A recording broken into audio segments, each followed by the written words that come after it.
2026 FIFA ലോകകപ്പിനൊരുങ്ങുന്ന America Jurgen ക്ലോപ്പിനെ മുഖ്യ പരിശീലകനായി നിയമിക്കാൻ നീക്കം തുടങ്ങി. ലിവർപൂളിന്റെ സ്ഥാനമൊഴിഞ്ഞ ക്ലോപ്പ് നിലവിൽ ഒരു ടീമിന്റെയും പരിശീലക ചുമതല ഏറ്റെടുത്തിട്ടില്ല.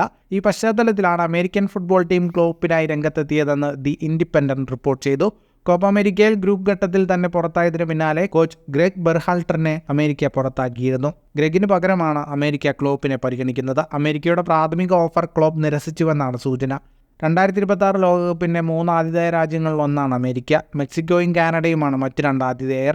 പ്രീമിയർ ലീഗ് സീസൺ അവസാനിച്ചതോടെയാണ് യുർഗൻ ക്ലോപ്പ് ലിവർപൂൾ വിട്ടത്. 9 വർഷം ലിവർപൂളിനെ പരിശീലിപ്പിച്ച ക്ലോപ്പ് 30 വർഷത്തെ ഇടവേളയ്ക്ക് ശേഷം ക്ലബിനെ ലീഗ് ചാമ്പ്യന്മാരാക്കി.